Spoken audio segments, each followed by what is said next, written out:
So, kamusta po mga ka-Streetwise? Ako po si Takero Miyamoto at welcome po sa aking munting channel. So, mga kababayan, lumalakas po ang suporta kay Martin Romualdez ng mga ilang major political party katulad nga po ng NUP, PFP, especially nga po ng Lakas CMD.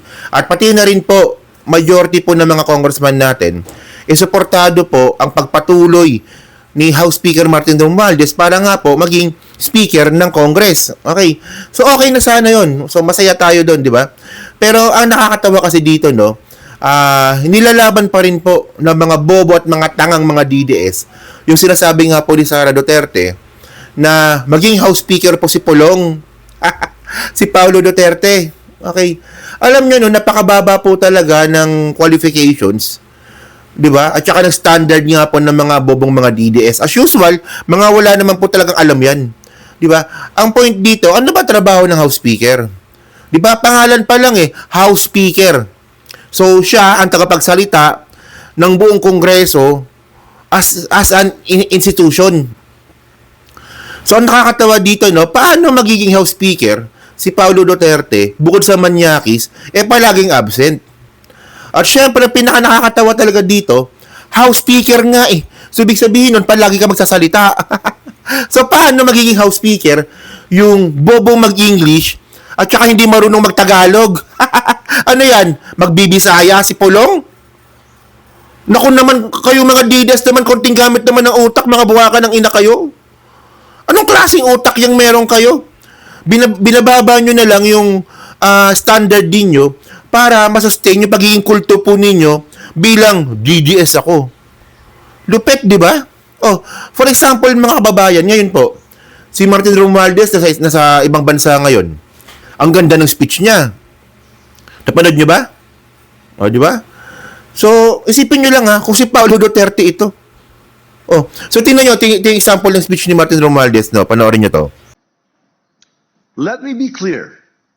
The Philippines remains steadfast in protecting our rights and entitlements in the West Philippine Sea by upholding international law, particularly the 1982 UNCLOS and the 2016 South China Sea Arbitral Award. We categorically reject attempts to undermine our sovereignty, sovereign rights, and jurisdiction through coercion or disinformation. Our approach is anchored on legal clarity, diplomatic dialogue, leveraging partnerships, and the peaceful settlement of all disputes. Di ba mga kababayan, sample pa lang yan, Oh. Tapos, okay, di ba? Si Martin Romualdez presentable. Di ba? Pwede mong iharap sa buong mundo. Ito ang House Speaker namin, magaling magsalita, presentable, at hindi manyakis. O, di ba? Pero itong si Pulong, di lang niya naman magsalita nung speech niya nung nanalo siya. Maayong adlaw sa tanan, sa akong inahan, sa akong tiyo, sa akong asawa, sa akong mga anak, o sa mga bisita. Daghang kayong salamat sa inyong kanunay nga pagsuporta sa among pamilya, labi na gyud sa akong amahan. Salamat kaayo o ikuha na mo ning utang kabubuton kaninyong tanan. Ang among pamilya, ang among ikabalik lang sa inyo ang amoang tinud-anay nga pagserbisyo. Daghang salamat. Di ba? Nakakahiya yung ganun. Oh, and by the way, mga kababayan, no, nung naging congressman nga itong si Pulong nung nakaraang 19 Congress, ano yung naalala ninyong batas na pinasa ni Pulong? Actually, nag-research ako mga kababayan dahil nga po sa palaging absent nga itong si Paulo Duterte, di ba? Di ba? Yung nag-iisang House Bill na pinasa ni Paulo Duterte, ito yung House Bill, hanapin ko ulit, House Bill. Ito, nakita ko na, no? So, House Bill number 10744, no? So, sabi dito, ito yung nag-iisang batas na pinasa ni Paulo Duterte, no? Na ang ginawa nga ni Paulo Duterte, pinasa lang doon, tapos pinabayaan niya lang. Parang gago nga lang. Hindi po ganun gumawa ng batas. Yung paggawa po ng batas, mga kababayan, magpapasa ka ng House Bill, ipapasa mo sa komite, pagdidebatihan, tapos iakit mo ito sa plenaryo. Pero ang ginawa nga po ni Paulo Duterte, nagpasa po ng House Bill tapos pinabayaan niya lang. Anong klaseng congressman yun? O so ito nga no, yung House Bill number 10744 no.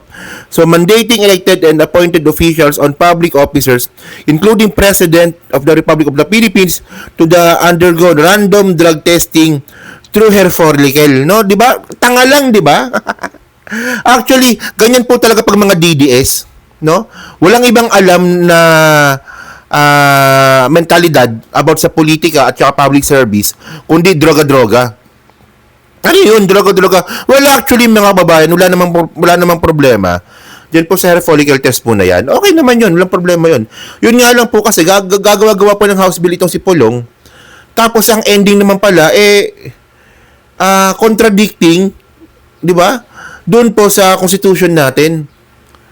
Wala pong nakalagay po, kasi kita nyo, basta mga DDS po talaga mga tanga no? Kasi po, paano ba gumawa ng batas? Ano ba yung pinakapundasyon para gumawa ng batas? Konstitusyon. Ganun po yun. Hindi ka pwedeng gumawa ng batas na magko-conflict sa konstitusyon. Ganun po yun. Gumawa po ng batas si Paulo Duterte na about sa drug testing na conflict po sa konstitusyon natin. Doon pa lang, tanga na eh. Di ba, ano ba nakalagay sa konstitusyon natin? Para maging presidente ng Pilipinas or para tumakbo bilang presidente ng Pilipinas o kahit anong klaseng elected officials, dapat meron kang age, no? 40 pag presidente, tapos pag senador ata, 35, no? Tapos Pilipino, marunong magbasa at magsulat. 'Di ba? Ay, alam ko 'yun lang di ba? Wala naman nakalagay doon na yun nga na dapat magpa-hair follicle. O kaya dapat 'di ba? Criminal nga pwede hindi yung may conviction bawal pala. Yung may kaso nga pwede mag-file ng ng candidacy eh. So ano bang point ko dito? Wala pong alam si Pulong. Tapos gusto niyo pa maging House Speaker? Alam niyo anong nakakatakot dito? Pag si Sara Duterte po maging presidente, na wag naman po sana mangyari. Ito na po yung glimpse ng mangyayari po sa Pilipinas. House Speaker po si Pulong Duterte, sigurado po yan. Tapos posibleng tagapagsalita po ng Presidente ng Pangulo na si Sara Duterte noon kung mangyayari man yan, no? Yung spokesperson ulit si Harry Roque. Di ba? Lupit noon, no? Tapos PCO, si Banat Bay. Puta, gusto nyo ba yun? O tapos Muse si Mocha. Tapos yung escort, yung pangit na si Jay Guevara. O di ba? Anong klase yan?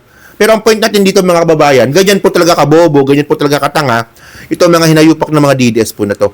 Isipin niyo, Paulo Duterte, House Speaker. So ano yan? No, binivisualize ko lang eh. Pag si Paulo Duterte pa, pag mag-open ba ng plenary, dapat ba Bisaya? Actually, wala naman po nakakatawa sa sasalitang Bisaya. Ang nakakatawa lang po, marami pong Bisaya ang DDS. Di ba? Ayun po ito. Tsaka, Diyos ko. Ewan ko ba, no?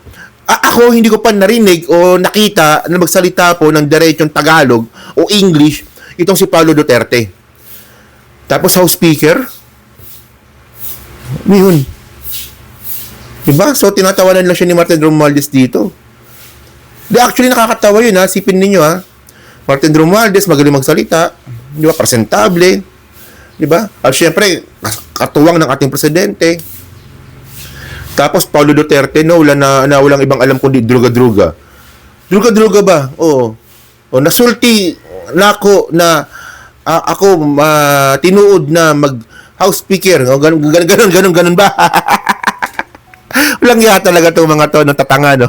So, ayun, no? So, kayo ba? Paig ba kayo? House Speaker Martin Romualdez? Gosh.